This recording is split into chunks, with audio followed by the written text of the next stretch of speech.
ये शर्म की बात है कि जिन नेताओं ने 10 साल तक सुविधाएं नहीं दी वो अब बोल रहे हैं। जब सत्ता चली जाएगी तो घर पर झूठ बोलने वाले और सोशल मीडिया पर सवाल उठाने से कुछ नहीं होगा। वारंगल पश्चिम निर्वाचन क्षेत्र के विधायक श्री नैनी राजेंद्र रेड्डी ने कहा कि विकास एक सतत प्रक्रिया है और हर कॉलोनी का समय पर विकास किया जाएगा। आज वारंगल पश्चिम निर्वाचन क्षेत्र के अंतर्गत 62वें डिवीजन के गाजीपेट और रहमत नगर में 40 लाख रुपए की लागत से आंतरिक सड़कों और साइड ड्रेन कार्यों के निर्माण के लिए नारियल काटने का काम शुरू किया गया। उन्होंने कहा कि बीआरएस और बीजेपी पार्टी के नेताओं ने 10 साल में काजीपेट के लोगों के लिए कुछ नहीं किया है। उन्होंने कहा कि अतीत में जब कांग्रेस पार्टी सत्ता में थी तब किए गए विकास को देखा जा सकता है और जब कांग्रेस पार्टी सत्ता में आई तो काजीपेट बस स्टैंड का निर्माण, एक डिवीजन की स्थापना और एक कोच फैक्ट्री की स्थापना की गई। कार्यक्रम में नगर सेवक जकुल्ला रविंद्र, सैयद विजय, श्री राजली, पूर्व नगर सेवक कुमार स्वामी, सुंचू अशोक, एमडी अंकश नेता, एमवी राजू, सिरिल लॉरेंस, कुमारी नीलम्मा, एमडी रवि, माचरला, जयकर, रंगा सुधीर, शवराम, बायरा बोयना, रमेश, अशोक ने भाग लिया। कुकटला रमेश, औजा करुणाकर, पाका भास्कर, श्रीनिवास यादव, रजिया, सुलोचना, कार्यकर्ता, पदाधिकारी और अन्य शामिल हुए। तेलंगाना हनुमाकोंडा, काजीपेट जिला। नवभारत समाचार से सुदर्शन की रिपोर्ट।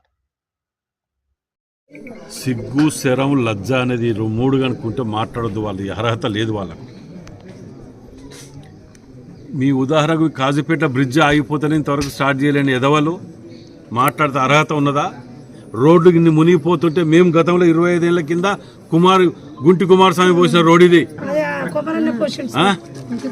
సిగ్గు అనిపించట్లేదు చెప్పుకోవటానికి. మీరు బీజేపీ వాళ్ళు చాలా మాట్లాడతారు డబుల్ ఇంజన్ అని చెప్పి. 10 ఏళ్ళు బీఆర్ఎస్ బీజేపీ ఉన్నది కదా, డివిజన్ తేలేని దద్దమలా ఎందుకు తేలేకపోయిన జవాబు చెప్పండి కాజీపేట ప్రజలకు. మేము ఇవాళ కాజీపేటకు హాస్పిటల్ విషయంలో కానివ్వండి, బస్ స్టాండ్ విషయంలో కానివ్వండి, బ్రిడ్జ్ విషయంలో కానివ్వండి, దినం తప్పించి దినం మేము వీటి మీద మేము పర్యవేక్షిస్తున్నాం. ఇవాళ ఇన్ని రోడ్లు పోస్తున్నాం, ఎందుకు పోయలేకపోయినారు మీరు? మేము ఇస్తున్న లైబ్రరీని కూడా ఇవ్వలేకపోయినారు మీరు. మేము ఇచ్చిన వాటిల్లో ఆడవాళ్ళు బస్సులలో ఎక్కి ప్రయాణం చేయట్లేదా? 500 సిలిండర్ రావట్లేదా? ఇంకేం రావట్లేదు. ఇప్పుడు కొత్తగా ఇందిరమ్మ ఇండ్లు వస్తున్నాయి రేపటికి, ఇవాటికెళ్ళే. ఇవన్నీ మేము చెప్పిన ఆర్బిటర్లో భాగాలు కావా ఇవి? మేము ఫ్రీ కరెంట్ ఇవ్వట్లేదు, ఇక్కడ 0 బిల్లు. మేము ఒక్కటి అడుగుతాను, మీకు సిగ్గుసరం ఉంటే ఇవాళ మీరు కేజీ టు పీజీ ఉచితంగా చేస్తా అన్నారు, చదివిస్తా అన్నారు, ఇచ్చిండ్రా? 10 ఏళ్ళు గడిచింది. దళితులకు 3 ఎకరాలు ఇస్తా అన్నారు, ఇచ్చిండ్రా? ఫీజు రియంబర్స్మెంట్ కట్టినరా? ఆరోగ్యశ్రీ బిల్లులు కట్టినరా? మేము కడతాను మీరు చేసిన పాపాలకు. 10 ఏళ్ళైనా కట్టని చేతగాని ఎదవలు, సంవత్సరం కాలేదు మేము ఇన్ని చేస్తుంటే మాయంబడి సమర్థించేది పోయి విమర్శిస్తున్నారా?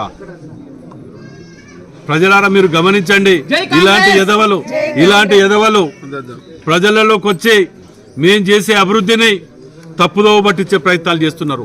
నిలదీయండి. 10 ఏళ్ళలో ఏం చేశారా మీరు? సంవత్సరంలో కష్టపడి చేస్తూ ఇవాళ ఎలక్షన్ లేవు మాకు.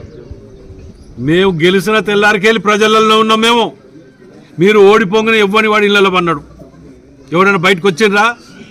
బీజేపీ మాట్లాడుతుంది 10 ఏళ్ళు అయిపోయి 11 ఏళ్ళకి వస్తాను, మీరు డివిజన్ తెలియని చాతగామ దద్దమ్మలు మీరు మాట్లాడుతున్నారా? ఇవాళ గతంలో కోచ్ ఫ్యాక్టరీ దాని గురించి చేసినప్పుడు 18 కోట్ల రూపాయలు ఇచ్చి 54 ఎకరాలు ల్యాండ్ అక్వైర్ చేసింది మన ఎండోమెంట్ బాపతి మేము కాదా? అదే పొన్నలక్ష్మి గారు ఇవాళ బీఆర్ఎస్లో ఉన్నారు కదా, వారిని అడగని చెప్తారు మేము అభివృద్ధి చేస్తాం అనేది. మేము చేసినవి తప్ప వీళ్ళు ఇటుకబెట్ట తీసి ఇటుకబెట్ట పెట్టలే. వీళ్ళు మాట్లాడుతూ అయిపోయారు, ప్రతి ఏదో మాట్లాడుతూ అయిపోయాడు. ఇళ్ళలో కూర్చోవటం, ఏదో సోషల్ మీడియాలో పెట్టడం పని అయిపోయింది. మేము పొద్దుగాలు ఎత్తే రోడ్ల మీద పట్టుకొని తిరుగుతున్నాం, మీ తిరిగా ఇళ్లలో కూర్చోలే. అండర్ గ్రౌండ్ డ్రైనేజ్ ఎప్పుడు చెప్పారు మీ కేసీఆర్? మేము ఇవాళ తీసుకొచ్చినాం కదా. మాస్టర్ ప్లాన్ లేకుండా జిల్లా ఎదుగుతుందా? మరి మాస్టర్ ప్లాన్ మేము తెచ్చినాం కదా. ఇంకా అభివృద్ధి చేతలేని మాట్లాడితే సిగ్గులేని వాళ్ళకు మీరు జవాబు చెప్పాలి. ఇక మీ అందరికి ఇండ్లు ఇస్తా అన్నాడు, ఇన్ని రోజులు కాలం గడిపాడు, అప్పుడైతే ఇవాళ పరిస్థితి ఉందా? ఇళ్లలో కూర్చొని వైఫై చూసుకుంటా కోడి కోసుకొని అత్తమామ తేడా పండుకోవాలి డబుల్ బెడ్రూమ్ చెప్పిన ఎదవా ఏడబోయిండు. పట్టుకొని వస్తే కట్టేయండి హన్మకొండలా.